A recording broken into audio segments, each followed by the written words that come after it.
Welcome to the Action Network podcast presented by DraftKings. I am your host, Evan Abrams, and I am joined, as always, by Brandon Anderson for some best bets for NFL Week 5. We will get to those bets shortly, as always, again. But first, we've got some fun trends, some talking points, and then we will get Brandon's opinion on those. But I think we kind of have to start here. So big favorites, 6 points or more, 16, 2, and 1 straight up so far this season.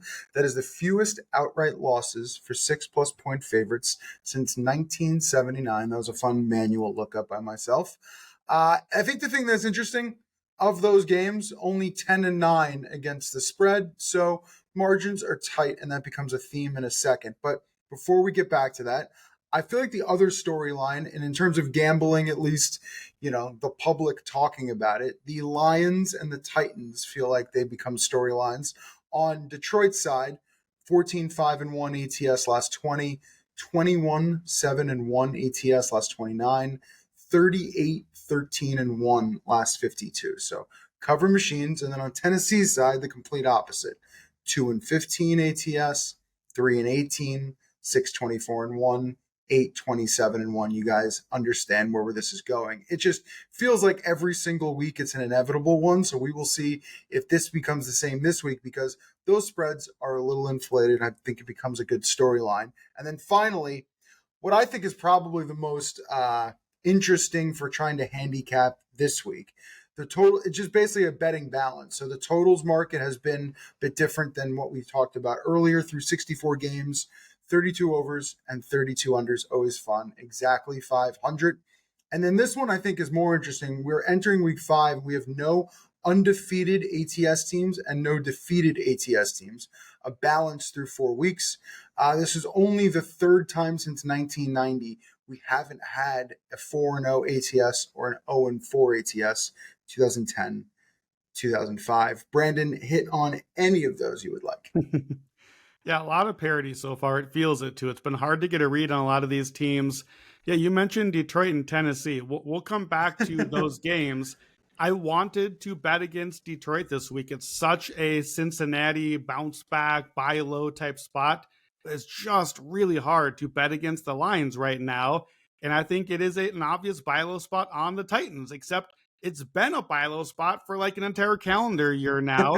And so I can't bring myself to bet on the Titans either. So I kind of have a way to sort of do those things without having to take the spread on either of those. And I am going to nibble one of those long 6+ underdogs this week on the money line, see if we can kind of thread the needle and grab one of those big underdogs. And, if parity reigns, and if expect the unexpected is happening, then we shouldn't be getting these huge favorites that keep winning outright every week too. We should get some underdogs breaking through.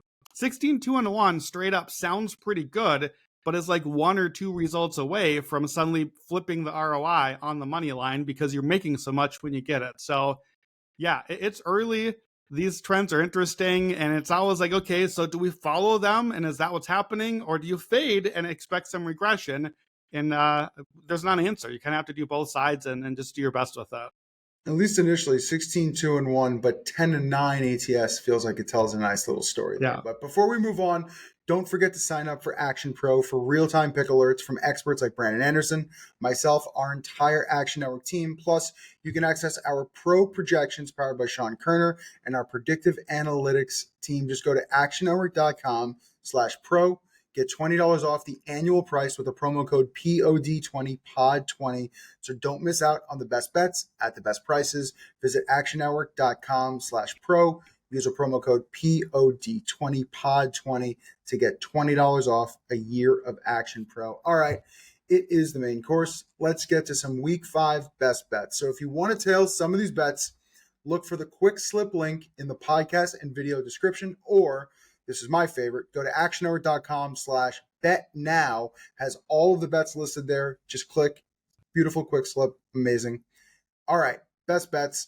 We will start. Last week was Dublin. Now it's London. We will start in London. Vikings, Browns. This total just keeps on dropping. Last time I looked, it was 35.5.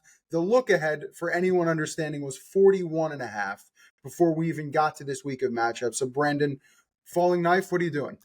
Yeah, it's the limbo. How low can you go? And I don't think you can go low enough. I want the under. At DraftKings right now, we can get an under 36.5. So grab that if you can. If it needs to be 36, 35.5, just shop around and get your best number you can. This was the hot read. We took the under 37.5.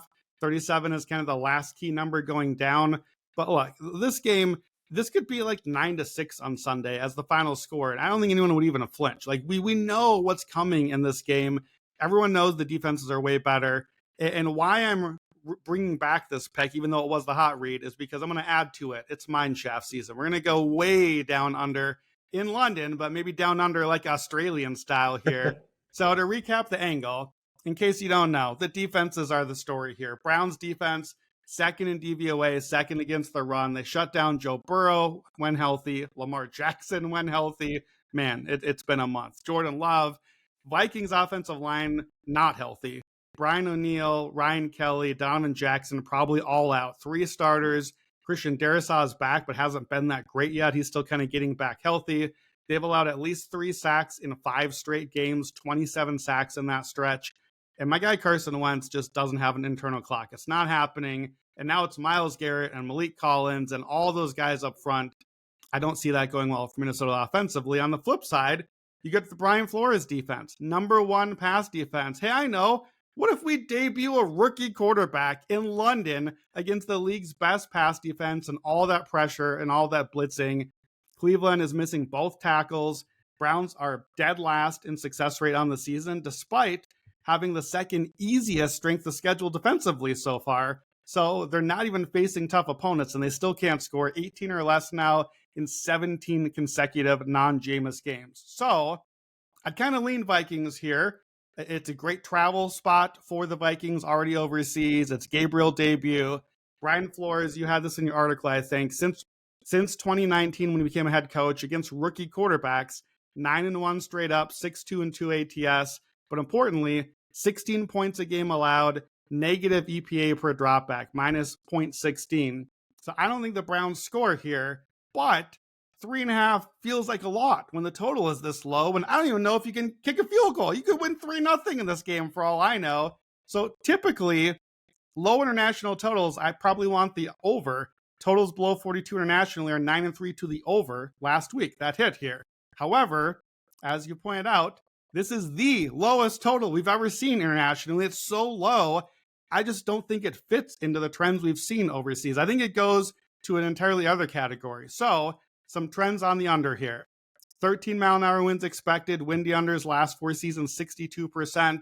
Outdoor totals 38 or below that dropped dropped over 4 points. You mentioned how far this one's gone down, 59% to the under.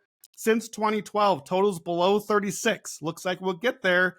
16-5 to the under, 76%. So that's the under. Now here's the mine shaft, and we are getting ugly here. Since November 2019, totals at 37 or below, 40, 20, and 1 to the under. That's 2/3 hit rate.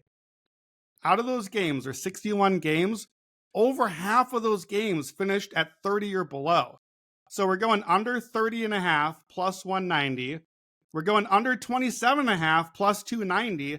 That one's hit 43% of the time, still almost half of them, and we're implied more like a quarter of the time. And all the way down, under 23 or below, under 23.5, obviously, plus 520. We're even that low in these games about a quarter of the time. And if you really want to get wild, as I really got messy in all these 61 games with the low totals, we know about key numbers, right? Like we know 40 to 44, we know 37. Okay, but the key numbers have to be different because the total's so ugly here.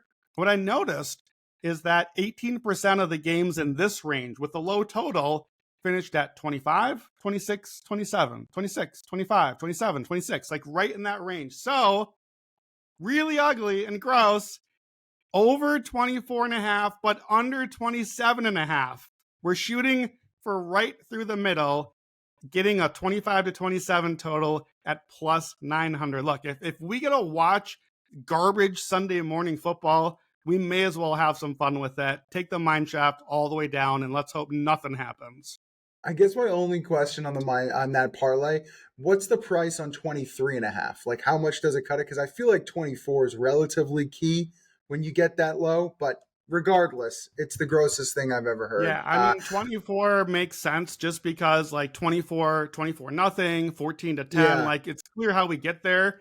The math, and not the math, but the numbers from the data is that these teams aren't doing normal 14 to 10 that's fair. things. Like they're going for two, they're kicking 17 field goals, whatever, things like that. So look, I can't That's tell fair. you realistically that playing a 25 to 27 outcome is like a great bet you should often make. But in this case, it's implied 10%, and it's been 18% of those total. So I'm just surely just playing a goofy bet off the number and hope we get kind of a long 9-1 hit.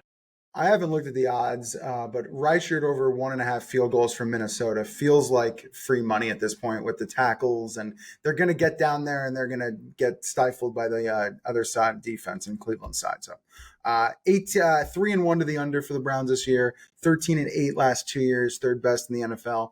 And to me, the biggest thing, Cleveland third in rush success rate. Keep it close, put Wentz down, and keep him in the game, and you should be able to hit this bet pretty easily. All right. Let's keep rolling here. So you've got the ex-Panther Quarterback Bowl, Seattle and Tampa Bay. Hopefully Baker plays. What are you doing there? Yeah, this is my favorite side of the week. I'm going with the Seahawks, -3 if you can. I still see one out there, but honestly, just get the best number you can here. We'll take an alt here as well. So this was 2.5 Sunday night. I looked at it as the hot read for us. Honestly, I'm just going to wait and grab it now. And then the line moved up, and why it's moving is a bummer because we lose the 3, but it's because there's just a glut of Tampa Bay injuries. Mike Evans is out. Chris Godwin's playing, but still ramping up. On the line, Cody Mauk and Lookahead are out, the whole right side. Wirfs is playing, but he's still ramping up.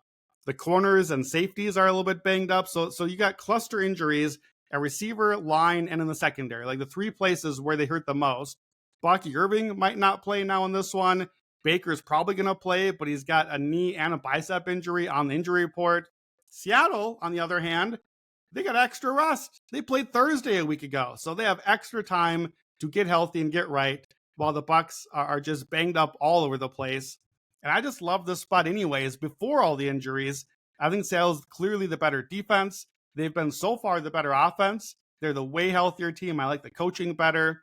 Seattle, #1 DVOA defense, top 3 against the run and the pass so far. Bucs line banged up. They can't run the ball right now. Probably no Bucky Irving.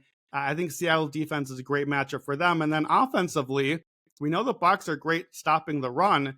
They've been beatable against the pass. And again, they've got not great pass rush right now, injuries in the secondary. And you mentioned, the old Carolina quarterbacks here. Sam Darnold's been balling, man. Sam Darnold has been awesome so far. Seattle, if you can believe it, is second in DVOA passing right now. And Darnold is near the top of the league in a lot of other metrics as well. And on top of all that, we forget, but this is the biggest special teams gap that you can get between 2 teams. Seattle is #1 special teams so far with a bullet. They are crushing on special teams and frequently do year after year. The Bucs are quite possibly the worst. We saw last week they lost the game because of a block punt right out of the gates. And we've seen Tampa Bay get hurt by special teams year after year, just not an area that they have put a lot of attention to. So I think people are sleeping on Seattle. Sleepless in Seattle? I don't know what I'm doing there. They're my #6 power-rated team. I make this actually closer to double digits. That's how far off I am from the line. Baker Mayfield, historically not great against teams over 500. 32% cover rate ATS. So I grabbed Seattle -3 earlier in the week. If you saw it on the app and tailed, hopefully there's a 3 out there.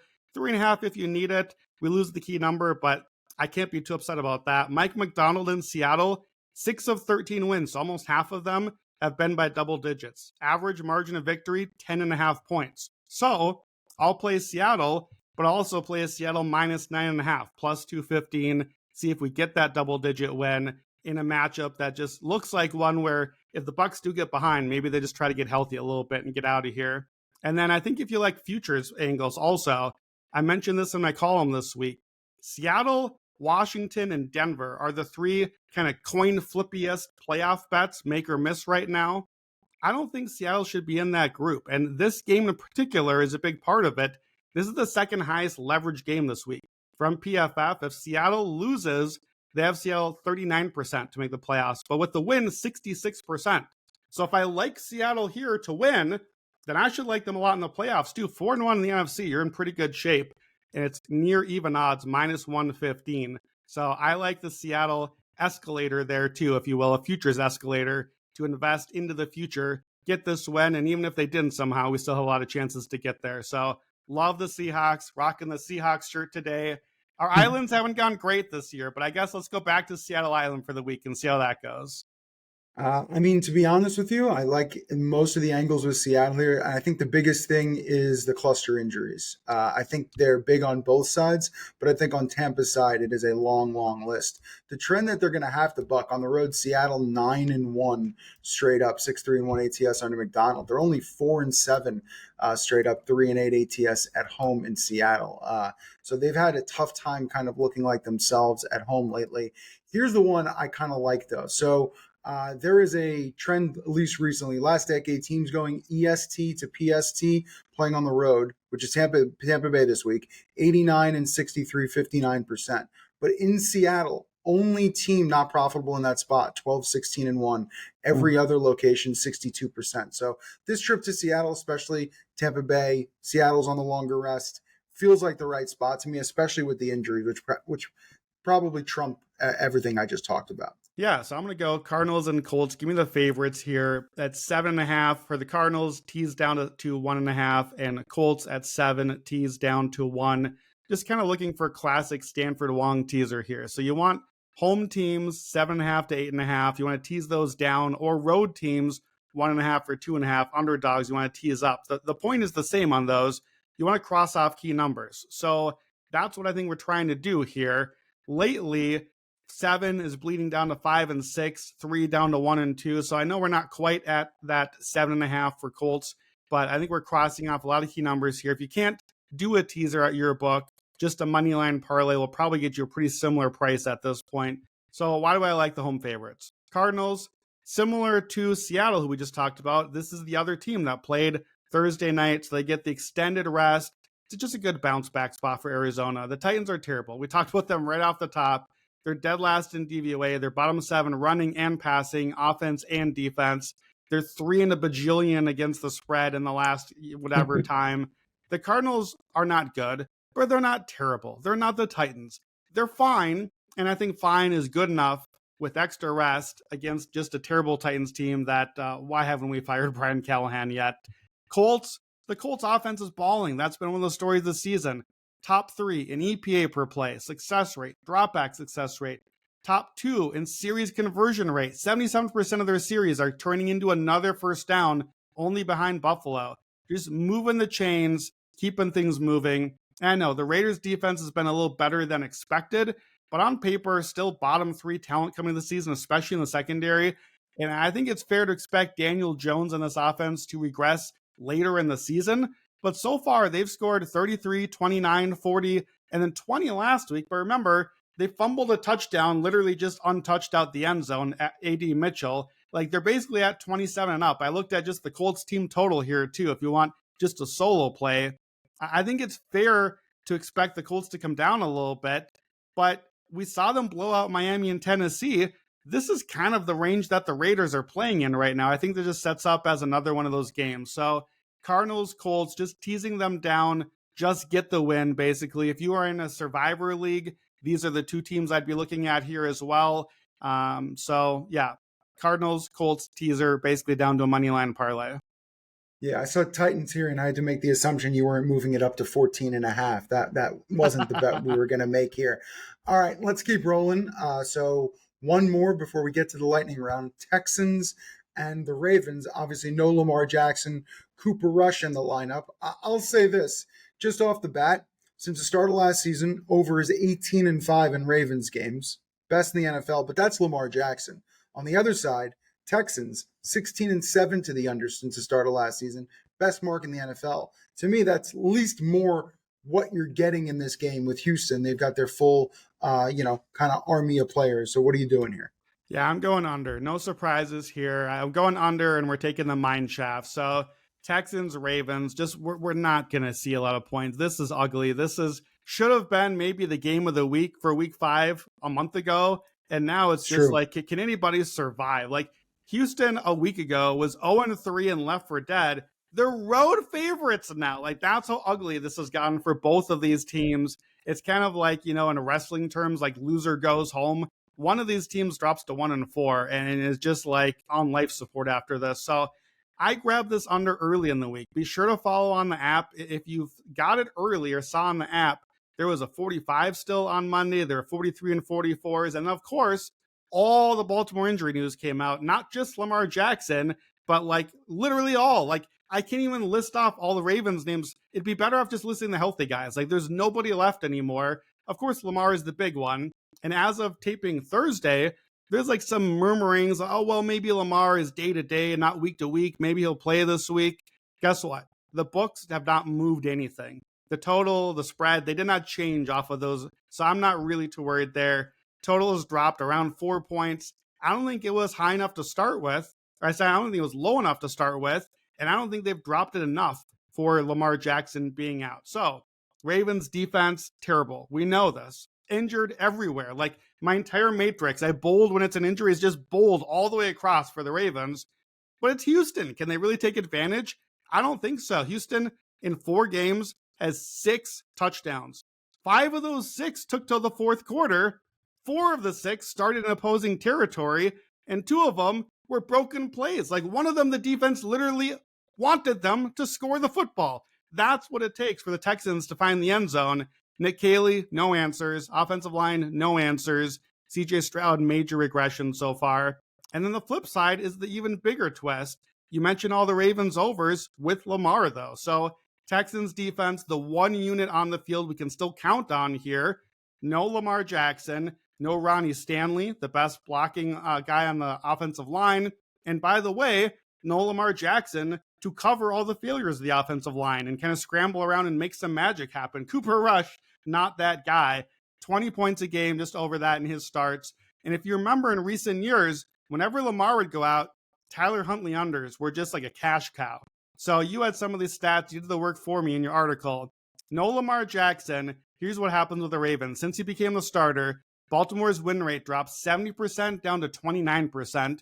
And importantly, they go from over 28 points a game to 16.6. That's a huge drop off. And totals in those games go from 49 to 35.9. That's like real football and fun, entertaining football to why are my eyes bleeding right now football. That's where we're at. And by the way, if you've watched Houston this season, your eyes are already bleeding. Here's the scores in Texans games this season. 23, 39, 27, and 26. 3 of the 4 games at 27 or below. Average total score under 29 points. So, yeah, under 40.5 if you need it, because Houston's 4-0 to even that under right now. They can't set this line low enough. So we got to go back to the mine shaft here as well. Lamar Jackson, since becoming the starter, there's 13 games where he did not play for injury or other reasons. Baltimore has gone under 40.5, 10 of those 13. So that's our under. But in 8 of the 13, 62%, they've gone 33.5 or below. So that's at plus 235. And then 30.5 or below, so 30 points or less. They've gone under that in the non-Lamar games over half of the time, 54%. We get plus 350 on that one. Under 37.5, I skipped over that one. That's our last key number, so plus 145. And then the very bottom of the escalator, I said the 27. Houston's been below that 3 or 4 times this season. Baltimore is 27 or below, 3 times without Lamar as well. 27.5 under is plus 550 or 560. So lots of numbers in all these mine shafts. I know that's why we got the quick slip for you. Click the link, follow on the app. You can see I'm sizing all this stuff. Let's just root for awful, ugly, no point football, just the way Houston likes it. My only quote unquote Evan bet to add to your list here, based off of your methodology, would be what about? I see this at last time I looked, plus money at DraftKings, but Baltimore to punt on their first drive. Like if it's not that, it feels like they're going to move the ball, but at least off the bat, I don't expect them to move the ball much downfield. So I thought that was relatively interesting. Yeah, I don't mind that. My only instinctive thought against it is possibly the Ravens are so up against it. Could they maybe go for a failed fourth down and turn it over that way? Like that, just like our backs are against the wall. We got to try something and fire up the team. I could see that, but I would expect a lot of punts in this game. If you're in some sort of twisted fantasy league where you get like a points per punt or punts inside the 20, boy, you're going to be excited. We got great news for you on Sunday. Yeah, some of these matchups this week, they're something to be desired. All right, before we get to more bets from Brandon, let's toss it over to Chris Raybon with a word from our sponsor. The Action Network podcast is sponsored by DraftKings, and in partnership with DraftKings, we'd like to tell you that the next great touchdown is coming, and you can bet on it. Right now, new customers can bet $5 and get $200 in bonus bets. That's right. New customers turn $5 into $200 if your bet wins, paid instantly in bonus bets. To get started, use promo code Action Network when signing up. Once more, use Action Network when signing up with DraftKings to get on board. The crown is yours. Already lightning round time. So we've got 3 more bets from Brandon. We are going to go a little bit quickly here. I have an angle or two and some bets. I'll track them as well, but we will talk about them when we get to that game. Let's start with Lions and Bengals. We started with the Lions up the top of the show where we talked about the fact that it feels like they cover every week and the spread can't be big enough. So you're going to go a different way. What are you doing there? Yeah, I'm going to take the under here, under 49.5. And I don't mind if you want to wait on this one. This one is kind of trending upward. So I'm fading a little bit here. We might get a 50 or something. Not a super important number in all likelihood, but you might get a better line. Look, we said at the top, I don't want to bet on the Lions in this game because of some reasons I'm about to tell you, but I hate to bet against them. So the Bengals, we already know they're not doing anything right now. They've scored 13 points the last 2 games with Jake Browning. That's 13 combined, of course. They did give up 76, so that's not great for under here. We know the defense is bad. Why wouldn't the Lions just put up a big number? I don't really know. This is a trends play for me. So I'm not going to tell you why the Lions shouldn't score 1,000 on the Bengals. They probably should. Jared Goff's outdoors on the road, not his best spot. And I do think it's a bit of a look-ahead spot. The Lions go at Kansas City next week. So let's just get rid of the Bengals and move on to the game that matters. I said Monday, well, on our Sunday night recap, I said this is probably a buy low spot for Cincinnati. Well, it wasn't. It could get worse. It was 28-3. It was not a lot of fun. So I'm not super enthusiastic to jump back on the Bengals here, but I get a lot of trends popping on the Bengals. Trends for awful margin of victory, bounce back spot. Check. Trends for a big loser versus a big winner. The Lions won big last week. Check for that one. Trends for 10 to 14 point underdogs at home. Another check for the Bengals. Some 2-2 trends. Checks for the Bengals. Somehow still 2-2. So a lot of trends, but we know about all the Lions stuff, all the Lions ATS. So I'm thinking, okay, if I don't want to actually have to be on the Bengals, what's another way to play this? Well, I'm not expecting the Bengals to cover in a shootout.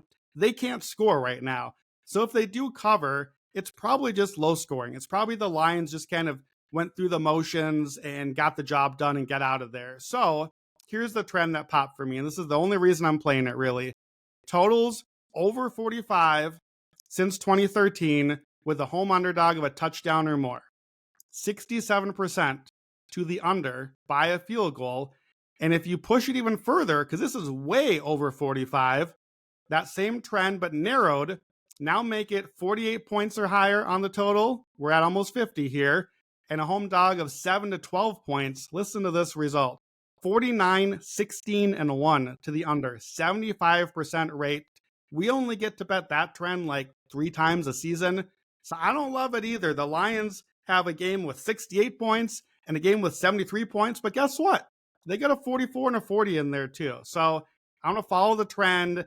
Hope we get more Bengals than Lions here and just take the under 49.5 and stick with our ugly unders week. Yeah, I think this bet has, I think it has to do with both sides, but from Cincinnati's and Jake Browning, 41.9% is his success rate this year. When he had most of his playing time in 2023, it was 48.4%. Just to fully understand the difference between those two numbers, Browning is 29th in success rate this year of 33 quarterbacks. In 2023, that number would have made him 13th, this year. So a very, very big difference just in terms of probably the opponents, but also in terms of his play. I think the other part of this bet is it feels like Dan Campbell is playing for the polls and thinks he's like the best team in the country sometimes when he's playing these games and trying to up the score. So I looked it up since 2022.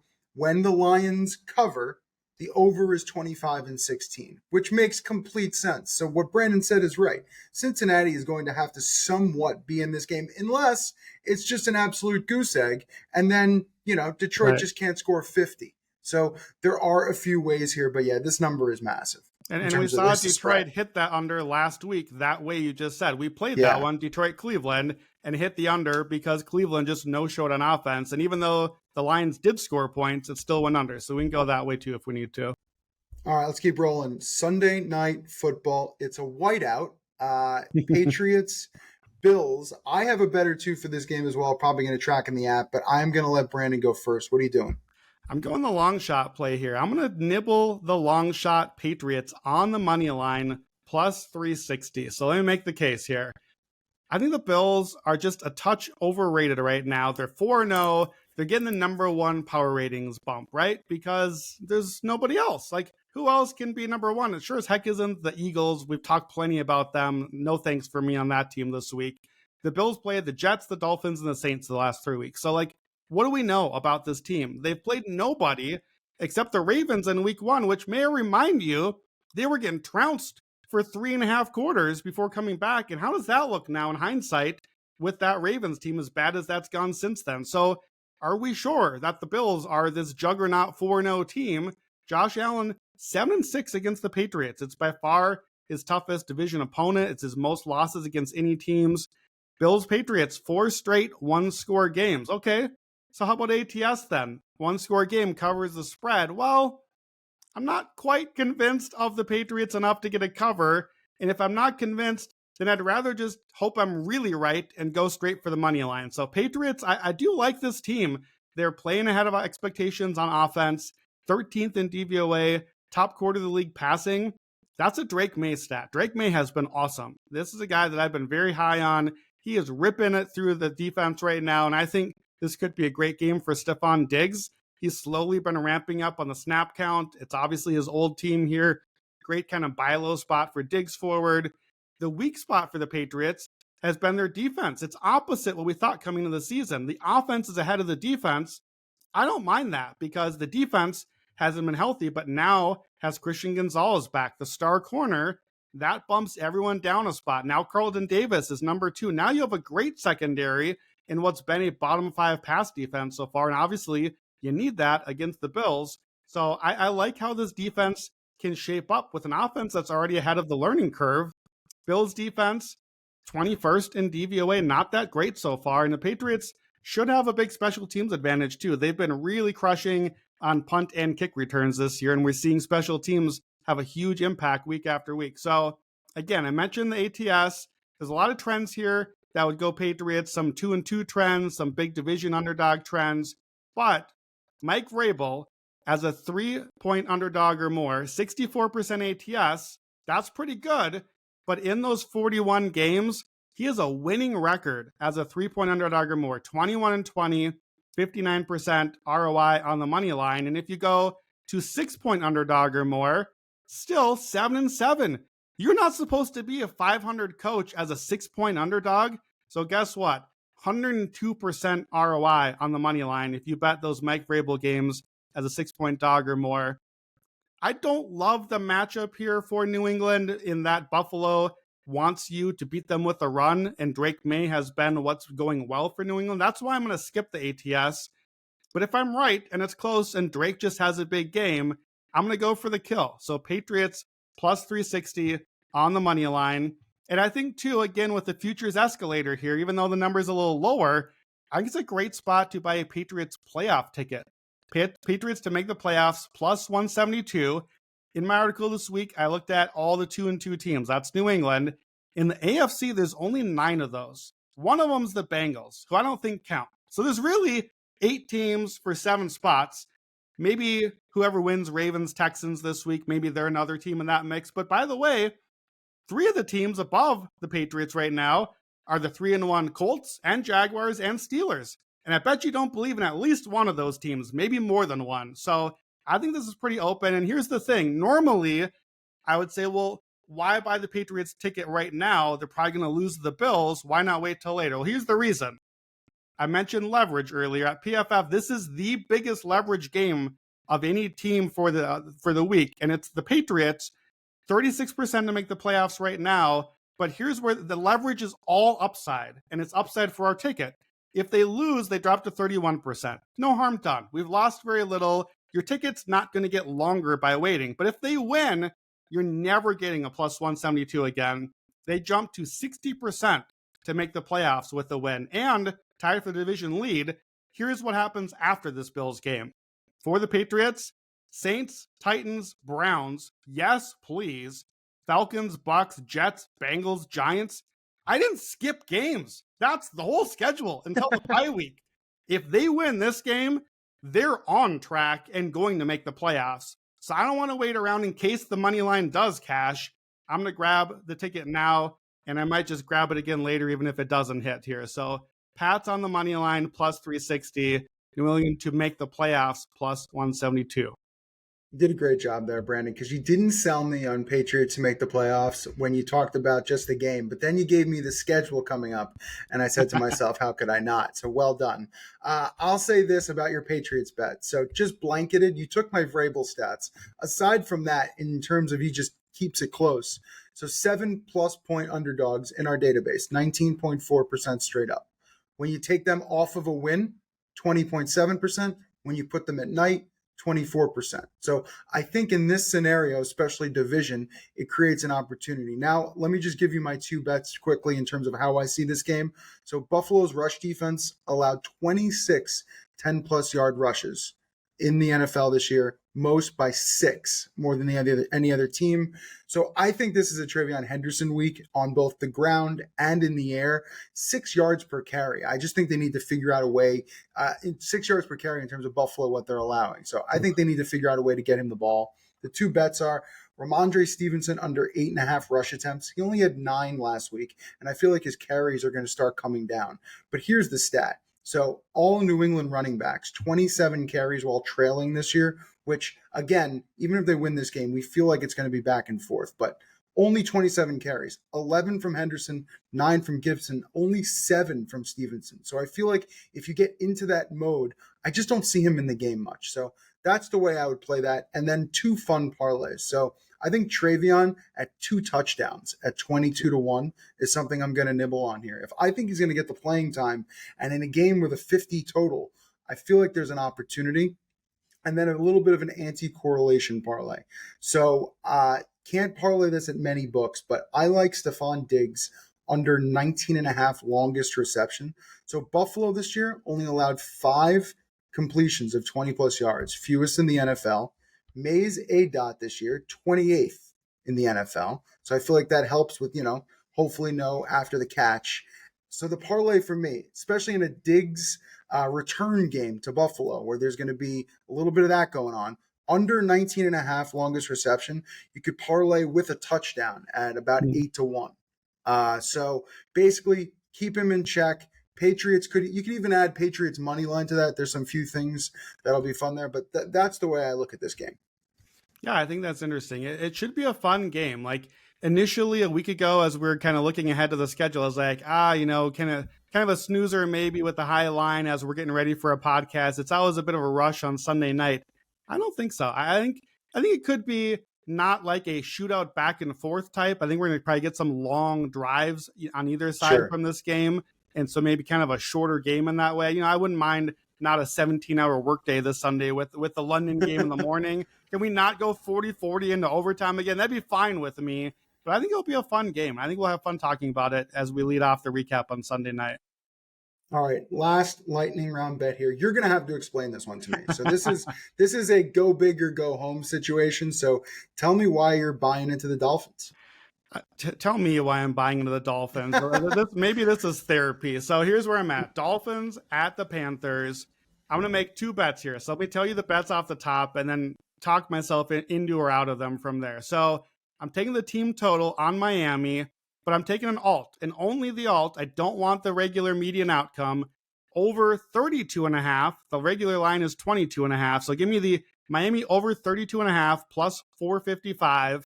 And then we're running back my Tip Ryman bet. I didn't get to play Tip Ryman in week 2. That's where it all went wrong. He was going to win all my money back in that terrible week, and then he got benched. He didn't get benched. He was hurt. He didn't get to play. So I want a tight end against Carolina, and I don't want Darren Waller. I want Julian Hill. Julian Hill plus 950 for the touchdown. Okay. Therapy time. So I was like, okay, this game sucks. Next, don't need anything. Well, okay, there's got to be something here. We all had to watch Miami on Monday night. They kind of look sort of ish like Miami. And then, of course, Tyreek Hill gets hurt. You lose all the gravity there. Short rest week for Miami. Tua has not been great against zone. Carolina is zone heavy. Okay, maybe not great, but Miami is still favored on the road. I think Miami is the right favorite. And here are a few numbers with this pretty low line for Miami. Again, team total 22.5. Carolina, since the start of last year, has allowed 22 or more, all but 2 games. We know they had the shutout a week ago with Atlanta, but all but 2 games have allowed at least 22. So that's right at that number. Tua has had 23 or more, 9 of his last 13. So that's why I was like, okay, Dolphins team over. But I just, do I need it? Do I need a Dolphins regular bet? I don't. If I want to be right about the Dolphins, I want to be really right. So if Miami wins, Tua in his last 18 wins has scored 22 points or more in 16 of those. So all but 2. But importantly, this is where we're going to hear the number, 32.4 points a game in those. When the Dolphins play well, they score. And when they score a bunch, 32.5. Here's the other number. Since the start of last year, Carolina, I just told you they've allowed at least 22 in all but 2 games in that stretch. Take out those 2 games, they're allowing 32.2 points a game. So that's it. That's the number. 32 from Miami, 32 from Carolina, over 32.5 plus 455. The Dolphins will probably score 13 and flush our money. But if they do score, they're going to score a bunch. And if they score, how about our guy Julian Hill? And by the way, what would be his first career touchdown? That's what we're betting on. This is a terrible bet. Let's have some fun. Let me run back the Panthers case. Panthers have allowed last year 11 touchdowns, 2 tight ends, most in the league. This year, they already allowed 2 to Hunters, Hunter Long and Hunter Henry. And remember, here is the list of dudes, some of them that scored last year on the Panthers. Foster Moreau, twice. Noah Gray, twice. Ben Sinnott, Nate Adkins, Payne Durham. These aren't just tight ends. These are the second tight end. These are the blocking tight end. So I think we're getting a dip here on Julian Hill. Darren Waller comes back Monday night, gets all the story, right? 2 touchdowns, but he only played 16 snaps. He hasn't played yet this season. Up until then, he's ramping up.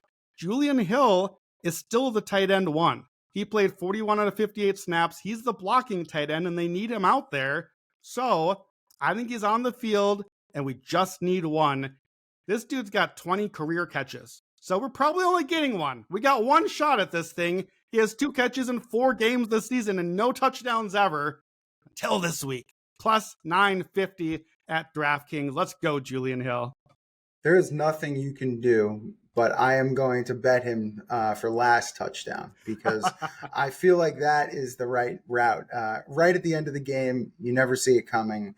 Miami in a route. I will say this, if you're going to get your bet, it feels like Miami's defense, which has been absolutely horrible so far this season, needs to continue to be horrible because I think it's just going to help your effort. But 52.6 success rate for Miami's defense through 4 games. It's second worst in the last 5 years, or since 2022 through 4 weeks. Absolutely ridiculous. So I think that'll help your part. All right, let's keep rolling here. So Brandon, for your last few picks, we're going to Jets-Cowboys game. You've got a few props, and you'll finish it off with a same game parlay presented by DraftKings. So give us Jets-Cowboys. What are you doing?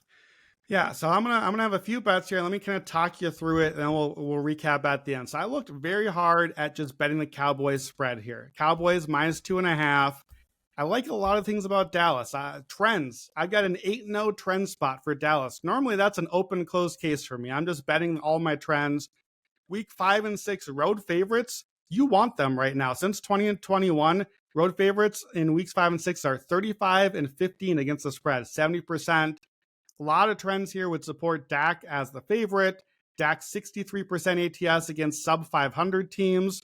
Justin Fields, bad as an underdog, and 29% against sub 500 teams. Both of these teams are. So all the trends think the Cowboys, but I kind of think the Jets are a bit underrated right now. They look pretty good in that Dolphins game we all had to watch. They were way better by success rate in that game. My numbers actually think just on paper that the Jets should be favored. So I couldn't quite get there on the Cowboys. The Jets actually ranked top 7 success rate offense and defense. And the Cowboys defense is dead last DVOA, 31st in success rate, even though they played the 30th easiest schedule. And Dallas is top 3 in tempo. So I think we might get some of those long Jets drives like we saw the Jets do on Monday before they fumbled at the end of all of them. So I decided I wanted some Jets running back props. Braylon Allen goes out injured on Monday. So I think that gives us some opportunity. He's out now he's on the IR. So Breece Hall, like it or not, Jets, is going to have to get some extra touches now. And I like Breece receiving. So give me Breece over 20.5 receiving yards. He has had 30 yards receiving or more in 3 of the 4 games this year. Dallas has allowed 24 yards receiving or more in all 4 games to a running back, including 2 to the Packers just last week. So there's going to be some receiving there over 20.5. And then 30 yards or more, which again, Breece has done 3 of the 4 games. That's plus 170. So just a little nibble there. And I was looking at Breece touchdown because it just seems like, okay, well, Braylon Allen's gone. He's been the red zone guy. So it's got to be Breece now, right? Well, maybe not. What if it's the other guy? What if it's Isaiah Davis? So here's the numbers. Dallas has allowed 3 of 4 running backs, 3 or 4 games have had a running back touchdown against them. Braylon Allen has been the red zone guy. 6 of his 18 carries. Well, he's out. Breece has 52 carries, only 3 in the red zone. They clearly don't want it to be him. Enter Isaiah Davis, a guy I know pretty well because he played at South Dakota State, my NDSU rival. Dude is physical. He's a bulldozer. He's a between the tackles runner. And he played 21 snaps on Monday night. He had double-digit touchdowns each of his last 2 seasons with the Jackrabbits. I think he is going to be the new Braylon Allen in this offense. I think he's the goal line guy. And we get him at plus 700 because he's a name we don't really know too much about yet. So Breece Hall, receiving yards, Isaiah Davis on the touchdown. And then if you do want the parlay, here's our DraftKings sponsored parlay for the week. Let's throw it all together. Give me the Breece receiving yards and the Isaiah Davis touchdown. But for some negative correlation, let's still take that Dallas minus 2.5 to get the win and cover. Let's trust all those trends. We get all 3 of those together. Cowboys cover, Hall over on the receiving yards, Davis touchdown at plus 1,800 at DraftKings. I like it. My only question for you is, do you see they signed Khalil Herbert? I feel like he won't get much work this week, and they're going to go back to Breece and Davis. So I feel like for at least a week or so while Braylon's on IR, this feels like the battering ram they're going to go with in terms of those 2 guys. So let's recap the parlay here. It's Dallas minus 2.5. It's Breece Hall over 20.5 receiving yards, and it's Isaiah Davis to find the end zone, 18-1 SGP presented by DraftKings. All right, let's do our look ahead now. So we are going to look ahead to week 6. Before you like the Chargers minus 2.5 against the Commanders right now, you're saving yourself about a half point, which is nice to have in your back pocket as it sits about 3. So what are you doing for week 6? We're going to our first game on the schedule Thursday night. One of the easier look-aheads I've chosen. Give me the Eagles, minus 6.5 at the Giants. Look, I have dumped plenty on the Eagles this year, but this is a division rivalry that is not a rivalry. Eagles have won 7 of 8 games against the Giants. The one they lost, they sat their starters on week 18. So they're really 7 of 7. Average margin of victory in those games, 18.5 points. These are not good games. These are not watchable games. Every win by at least 6 points. We just need them to win by a touchdown. And of course, Saquon Barkley back in New York doing his thing, a revenge spot. We saw it last year, 28-3 for the Eagles. We did not see the return game. That was week 18 when Saquon could have pushed for the record, but they rested him. But Barkley averaged 10.5 yards a carry against the Giants last year. That was his best against any opponent in a historical season. And guess what? The Giants' run defense is worse this year. They're dead last by DVOA. So I know Saquon hasn't had great numbers so far this year. This probably is the spot for the breakout. And of course, Jackson Dart on a short week against Fangio, no Malik Neighbors. You got to like this for the Eagles on both sides of the ball. I'm assuming we're going to get to the 7 and beyond. It already is at some books. Thursday night favorites of 7 or more, 44-30 against the spread, 60%. I can't believe we can get an Eagles minus 6.5 right now. So grab that if you can. Grab a 7 if you can, if it's out there, and get ahead of the line movement for next week on the look ahead. I'm in New York. I might have to find my way to that game, watch Saquon do his thing. All right. That'll do it here on the Action Network podcast for our NFL Week 5 Best Bets episode presented by DraftKings.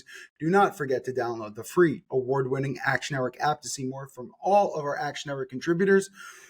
If you want instant notifications when action experts track their bets, go to actionnetwork.com/pro. Use the promo code POD20 for $20 off a year of Action Pro. If you're on Twitter, we have a great new feature. If you see a bet from any of our favorite action experts or anyone on gambling Twitter, you can now tag @playbook and tell your bot to build you a bet slip at a book of your choice. It will build it out for you with a quick slip link that opens right up to your sportsbook. So check out Playbook on Twitter. And again, if you want to tell some of the bets we gave out today, make sure to look for the quick slip link in the podcast and video description or go to actionnetwork.com/bet now. We'll be back Sunday night for our NFL recap show. That'll be live on Action Network's YouTube page shortly after Sunday night football, Patriots, Bills. Thank you for listening. Enjoy the slate. Good luck with all your bets this weekend. Brandon, let's kill it. Enjoy.